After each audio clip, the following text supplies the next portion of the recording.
Le pape, c'est l'Église dans la mesure où il continue l'Église de toujours. Dans la mesure où il s'en sépare, c'est lui qui fait schisme. Voyez les fruits de ce séminaire, voyez, et voyez ce qu'il y a d'ailleurs à côté. Je voudrais bien que ce soit les autres qui soient dans le vrai et moi dans le faux. Je m'humilierai immédiatement. C'est un défi, cette messe, monseigneur? Non, pas du tout. Ce n'est pas un défi. C'est une manifestation de foi catholique. On ne dialogue pas avec les communistes. On dialogue avec les personnes. Mais on ne dialogue pas avec l'erreur. Il est certain que l'Église doit rappeler aux chefs d'État, quand il l'accepte, évidemment, il y en a qui s'y opposent, mais quand il l'accepte, l'Église doit rappeler aux chefs d'État qu'ils ont le devoir, comme chefs d'État même, de favoriser l'Église, de favoriser la vérité, et que l'idéal de l'État, d'une société civile, c'est qu'elle soit catholique et qu'elle reconnaisse comme seule religion d'État, la religion catholique. Ce qui ne veut pas dire qu'elle ne tolère pas les autres cultes si elle ne peut pas faire autrement, enfin elle tolère les cultes, mais d'une certaine manière, qu'elle limite leur influence. Dans un État qui reconnaîtrait la religion catholique comme seule religion, quels seraient les liens avec les partis politiques? Oh, ça, n'est-ce pas...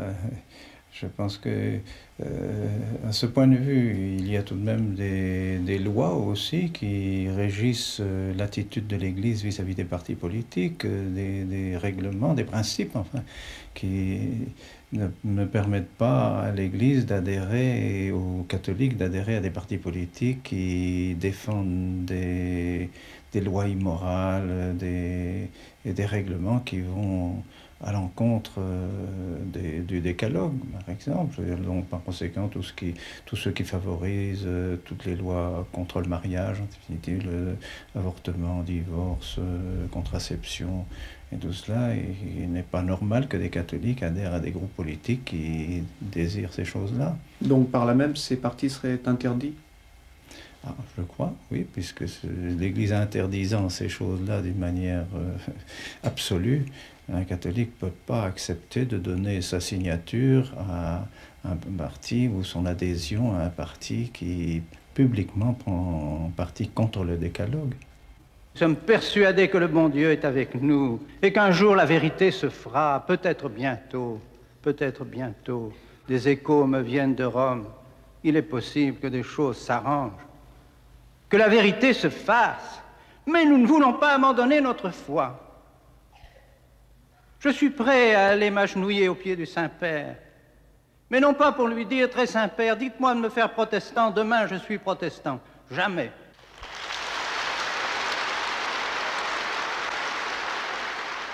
Je n'entends pas donner des leçons au pape, mais si le pape, malheureusement, laisse faire et laisse prendre des orientations qui sont contraires à ce que l'Église a toujours fait, bien, il est évident que fatalement, je m'oppose à ce qu'il fait, par le fait même.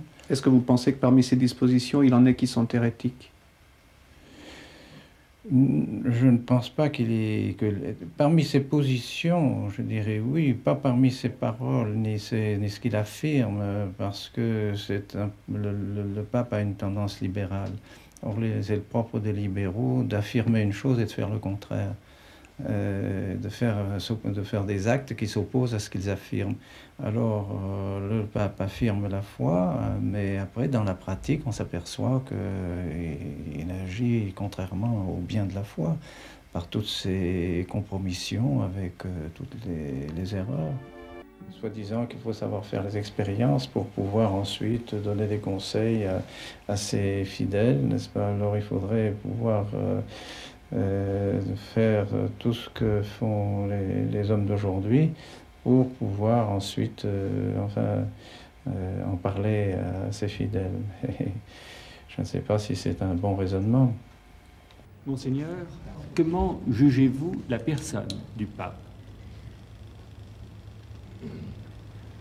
Oh, je ne puis pas dire que je connaisse le pape intimement, Je le connais parce que j'ai eu l'occasion de rencontrer maintes fois au cours de ma délégation apostolique. Lorsque j'étais délégué apostolique à Dakar, j'ai eu l'occasion de le rencontrer presque chaque année lorsque je venais voir le pape Pie XII. Je rencontrais Monseigneur Montigny, le substitut.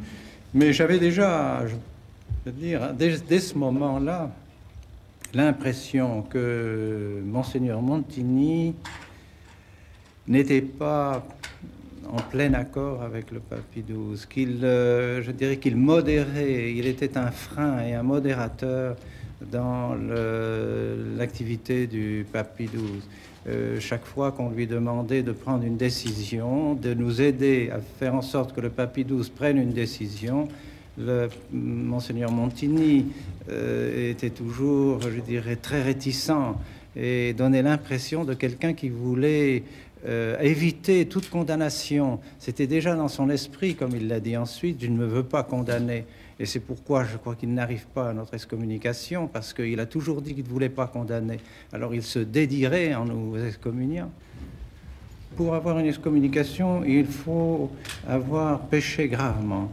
Or, je n'ai pas l'impression d'avoir péché gravement parce que je ne fais que ce qu'on m'a dit de faire pendant 50 ans de ma vie. J'aurais donc été pécheur public pendant 50 ans de ma vie en faisant ce que je fais aujourd'hui. Or, non seulement je n'ai pas eu l'impression d'avoir péché publiquement pendant mes 50 années de ma vie, mais puisqu'on m'a donné tous les honneurs auxquels même je ne pouvais pas prétendre, eh bien, je suppose qu'on a approuvé ma conduite pendant 50 ans. Puis voilà, tout à coup, qu'en faisant la même chose, on me condamne. Alors là, j'estime qu'il n'y a aucun fondement à la condamnation.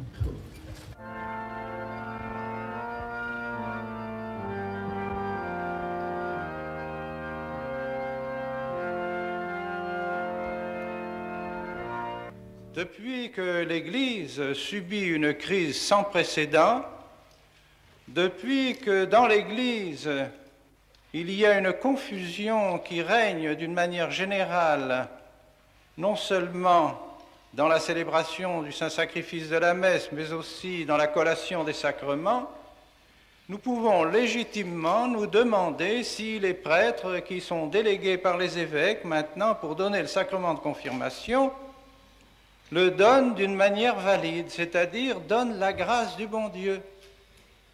Nous pouvons poser un point d'interrogation. Nous reconnaissons le souverain pontife, mais nous sommes pour le successeur de Pierre, je dirais à 150%. Nous aimons le successeur de Pierre, nous nous agenouillons devant le successeur de Pierre, mais le successeur de Pierre, que nous voulons être successeur de Pierre, et non pas successeur de Jean-Jacques Rousseau, et non pas successeur de Lamennais, et non pas successeur de Marc Sangnier, et non pas successeur de Teilhard de Chardin. Ah non, nous ne nous agenouillons pas devant quelqu'un qui professerait les doctrines qui ont été condamnées par les souverains pontifes. Vous avez fait allusion à Hegel, Kant et Rousseau. Si vous aviez vécu à l'époque où ces auteurs ont publié leurs ouvrages, quelle aurait été votre attitude? Vous auriez donné l'autorisation, par exemple, de publication? Je ne pense pas, parce qu'il est évident que ces philosophies sont tellement contraires à la philosophie qui est enseignée par l'Église, qui est approuvée par l'Église, en particulier celle de saint Thomas d'Aquin. Et si elle est approuvée, c'est parce que l'Église la juge plus proche du réel, plus proche de la réalité, tandis que ces philosophies sont des philosophies qui créent leur objet, qui créent leurs idées, et donc qui sont très dangereuses parce qu'elles ne correspondent pas à quelque chose de réel, et donc elles égarent enfin les esprits. Et vous pensez que dans un État qui aurait comme caractère la primauté de l'Église catholique, on devrait interdire ce genre de publication, ou en tout cas les limiter? Oh, les limiter, certainement parce qu'elles introduisent justement ce ferment de subjectivisme et de personnalisme, vous voyez, qui fait que les citoyens n'obéissent plus. Parce qu'ils n'obéissent plus qu'à leurs pensées, à leurs idées, à ce qu'ils forgent par eux-mêmes comme idées, comme morale, comme conception, comme philosophie. Et alors, forcément, c'est un ferment qui va contre l'autorité du pays et qui dissout la société, qui désagrège la société. Vous ne pensez pas pourtant que l'homme devrait pouvoir faire le choix de la foi en toute liberté et en toute connaissance de cause, donc par là même avoir ces informations? Eh bien, dans la mesure où il est capable de le faire. Et comme l'Église est persuadée qu'elle seule a la vérité, parce qu'elle la possède de Dieu lui-même qui lui a enseigné par notre Seigneur Jésus-Christ, donc elle ne peut pas, je dirais, mettre en doute sa propre vérité et dire que chacun peut mettre en doute sa religion, essayer de connaître les autres religions pour voir si une autre religion lui convient. Ce serait contraire au bien des personnes elles-mêmes, et c'est pourquoi l'Église était tellement stricte pour éviter la diffusion des sectes dans les pays catholiques. Ils ont fait tous les efforts sur l'Espagne, le pauvre Franco. Ils l'ont assommé pour demander la liberté des cultes, de tous les cultes dans l'Espagne. Et ça, c'est la liberté religieuse. C'est le principe du libéralisme.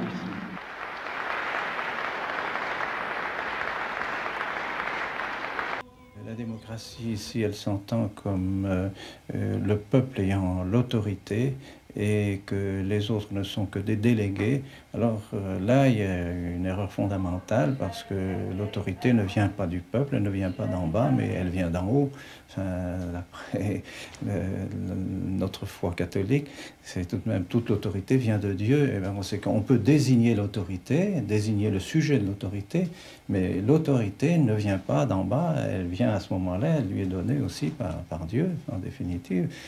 Et donc, la démocratie intégrale, si on peut dire, et totale est contraire à cette loi de l'autorité qui vient d'en haut, qui ne vient pas d'en bas.